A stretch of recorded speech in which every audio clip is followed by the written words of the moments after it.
children that have dyslexia as a learning difficulty, like I earlier stated, are not necessarily defective in their learning process, but they have a particular order which their brain has been structured to see things differently, and that makes it a difficulty.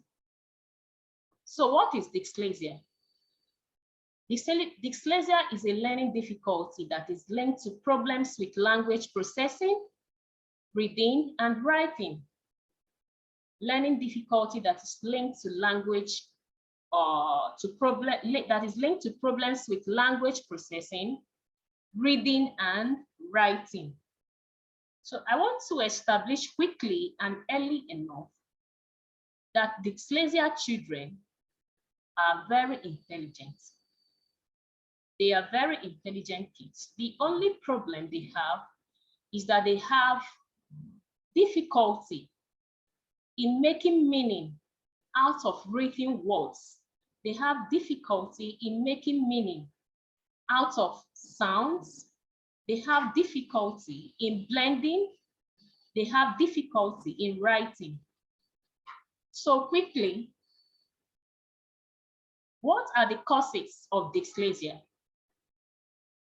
Scientists and psychologists had opened that dyslexia is caused due to impairment in the brain's ability to translate images received from the eyes or ears into understandable language. So it all boils down to the brain's ability to translate images received from the eyes or ears, images that are received from the eyes that specifically seen, and ears, images that has to do with sound.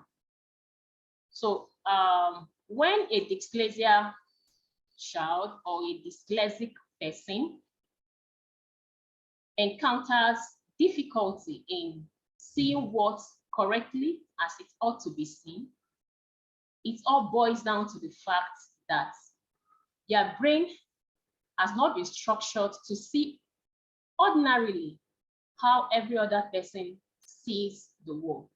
So that is what makes it a difficulty and not a defect. It's a difficulty and not a defect. I have tried to establish earlier on that dyslexia is not a defect. It's not necessarily an impairment. So children that are dyslexic are not mentally derailed. They don't have any problem. It's just that there is an impairment in their brain's ability to grasp concepts, ideas, meanings, especially as it concerns sounds and words, the way they ought to. Okay, now it will be noteworthy for us to quickly look at the signs of dyslexia. Actually, this presentation is going to help both classroom teachers, all educational practitioners, and even parents, so that early enough you can look out for, what are the likely signs that a dyslexic child is likely to have, and then it will help you to profile early recognizable solutions that will curtail the challenge from escalating. So one of the first signs that a child may have dyslexia is when you notice a big difference between the child's general intelligence and their poor performance in reading and writing. For example, children that are dyslexic naturally are intelligent, like I earlier stated. Dyslexic children are intelligent, but then they find it difficult to read and write. When sounds during literacy classes, during English classes, especially in early years setting, when they are trying to learn about blending, phonics, sounds, a dyslexic child will struggle with it. But you will notice that normally they have an overall general intelligence. They are audible, they are fluent in their speaking, they can communicate verbally enough, intelligently, and even reason with you. But when it comes to reading and writing, it becomes a problem. So this is one of the notable signs. Then another sign that is notable is the learner's written work, a dyslexic child written work, is surprisingly poor when compared with speaking. Like I earlier said, that they could be intelligent and they could be good at verbal communication. But when it comes to writing, you find a very strong disparity, a very, maximum disparity between their ability to communicate, their ability to communicate and reason, and writing. And if you're not careful, you may conclude that such a child doesn't know anything, but that's not the truth. That's not the truth. They are intelligent, they are good academically, but this is the problem that they deal with. And throughout this presentation, we are going to be coming up with measures we can use to help them learn so that they can become adults that they are meant to be. Okay, another notable sign we can look at is that their writing lacks punctuation and doesn't make sense. Okay, when you look at their writing, you may think, oh, he or she's writing gibberish. But then that doesn't mean that they don't know what they're doing. But their writing lacks punctuation. Their writing most time doesn't make sense. So looking at it, you might be quick to conclude that there is nothing upstairs when there is a whole lot of things in their brain. So let's look at other signs. The learner reads slowly and misreads words. Okay, they read very slowly, and more often than not, they misread words. What do I mean by that? Because of their inability to blend sounds into recognizable words, most times they find it difficult to pronounce a word correctly as it is. Okay, so there is a lot of things going on in their brain. Like if you look at this picture here, we are going to see this dyslexic child struggling with letters, sounds, all of these things, making him confused. Oh, what's this going? What is this all about? Is this N or U?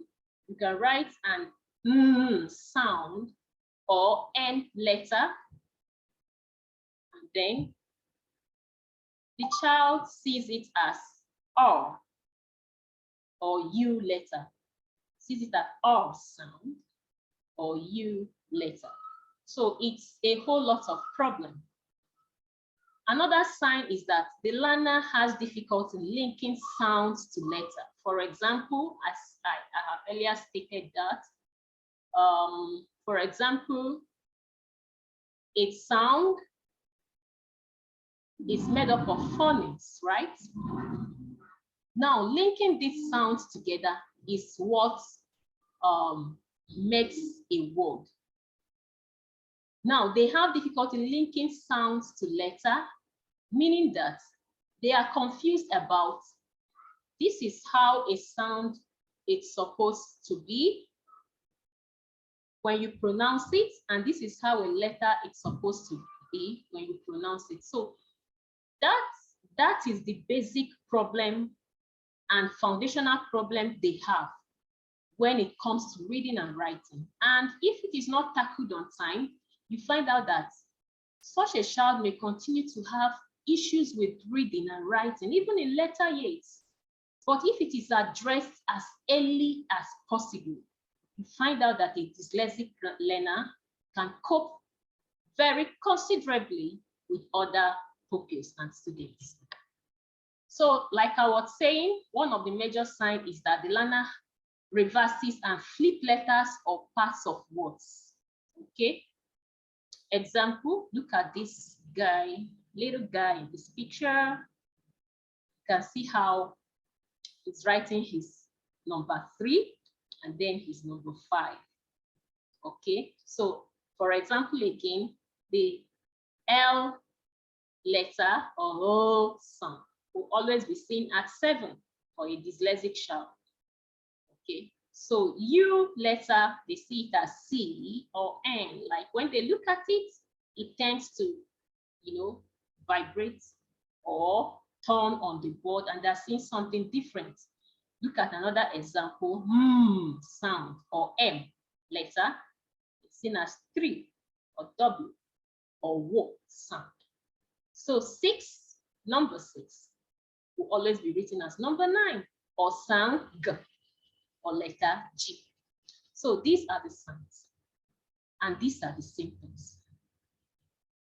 Now, there are other notable signs a dyslexic learner is likely to experience. The learner has limitation in short-term and working memory. Okay, what do I mean by short-term and working memory? A short-term memory, it's the memory that helps you to remember things quickly. For example, when you see a word for the first time, it enters into your short-term memory. Just in a couple of 2-3 minutes, you may be able to recall such word again. It's in your short-term memory. But a dyslexic child has problem with that. And they also have problem with working memory. Like those words cannot stay there in their memory for long. Okay, so the learner is slow by that. A dyslexic learner has difficulties with processing language, trying to understand the meanings of words and how they are used in the sentences, in a sentence or in sentences, and what it implies and how to apply it. Okay. Another sign is that they may be clumsy and have trouble keeping to time. Okay, a dyslexic learner may likely be clumsy and they may have problem keeping to time. Or you can, because of that confusion they experience in a normal classroom or during reading and writing, they get tired easily and they tell you, I'm not going to write again. Or rather, even if they don't say it verbally, they show it. For you to know as a teacher, it's not working. So at that point, what are you supposed to do? We are going to come to that. So they may suffer from low self-esteem because when they look around and see other kids, how they're doing intelligently, excellently in their writing and in their reading, it may make them feel bad. Remember, their cognition, their intellectual ability is working 100%. So they have what it means to feel that, oh, I'm not doing well. But they can't just place their hands on why they are not doing well. Just especially as it concerns reading and writing, and that's the basic foundation, So that may make them to have low self-esteem, and often they may avoid showing their written works. Or even if they don't avoid showing it, they'll just make excuses not to hand it over to the teacher because they believe that there's nothing to show. So these are the signs. But then, in as much as we have the signs that accompany dyslexic learners or learners with dyslexia difficulty, then we also have strengths of dyslexic learners. They have good strengths to beckon on, to hold on. So one of the strengths that dyslexic learners have is what we call visual memory. Visual memory, ability to see things in their vision, imagine things in their vision, like they like it when things are presented in a colorful way. So they have that as a strength. They have also the strength of strategic thinking and problem solving. If you have talked with a dyslexic learner before, you'll be surprised that at their age, they can reason very intelligently with you and give you reasons why some things wouldn't work and why the others will work. They have high IQ. When it comes to that, they have high intelligence quotient. They can be very creative. They can be very creative. You know, they can come up with innovative and creative ideas. Okay, and then they have this holistic thinking. Like a dyslexic learner can just stand and then see, or maybe just visualize the whole classroom and will be able to tell you everything that is there and where they are. They just think holistically. That's a very good strength. And teachers and parents can leverage on these strengths and bring out the best in them. Now, it's also very notable and important for us to look at the weaknesses of dyslexic learners. There are diverse weaknesses that these learners are also likely to have or may have or are having. So one of them is that they lack the ability to put ideas in order. Okay, though they can think imaginatively, make sense of the world around them, but when it comes to putting those ideas sequentially, systematically in order, they lack the ability to do that. So they also lack the ability to process sounds into words. I've earlier stated that. Process sound, ability to blend different sounds together and make out a word from it. And then because of these difficulties they experience in their learning and in the classroom, they also have difficulty following the teacher's instruction. That's it. They find it difficult to do that because if they feel like they're not meeting up to expectations. So it's just like a defense mechanism, like, you know, in order to avoid being confronted, they just decide to, you know, avoid some certain things. Like they just decide to defend themselves by not following instructions. But there are measures that can be taken to bring them closer and make them understand that they're just like every other person and they can learn maximally and beneficially. So another weakness is working memory. I've earlier stated that their working memory, a working memory is the memory that individuals have where they can store up information and be able to retrieve it for future use. So dyslexic learners are defective in having a working memory. Now, having said all this, we cannot end it all that way without talking about teaching strategies for dyslexic learners. What are the ways that we can teach dyslexic learners as teachers, as parents, as caregivers? Okay, what are the major ways that we can help them to learn? Having seen that they just have a learning difficulty and not an impairment or a defect, so to say. So one of the ways that is pivotal is that teachers will make sure that they make use of positive reinforcement through praise and encouragement. Positive reinforcement through praise and encouragement. When you praise them often for the things they have done, the little things they have done, no matter how insignificant it might be, no matter how little it might be, then you find out that they will do more. And then when you hinge on emphasizing on their strengths, what they are capable of doing, what they love doing, when you talk more about those things and look away a little bit from their weaknesses, though you try to address it by yourself within you, but not making them to dwell on their weaknesses, then it's go a long way to help them to learn maximally. Now, one of the ways, another teaching strategy that we can employ as classroom teachers and practitioners is using visual materials and games. For example, dyslexic learners like colors. So when you are projecting something on the board, you can change the background to colorful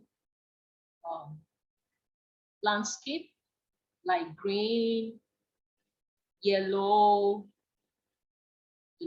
primary colors that are attractive. And then you can introduce games, beautifying it with colors, appealing colors, and you find out that it will go a long way to help them. So another strategy we can employ is demonstrating how to do things as well as explaining verbally. Every professional teacher knows that teaching is not all about talking. A teacher is one that uses every part of his or her body to communicate.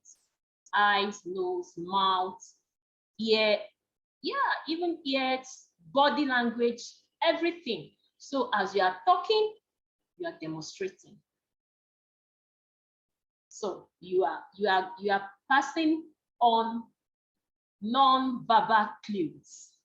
So with that, they will tend to learn better and faster.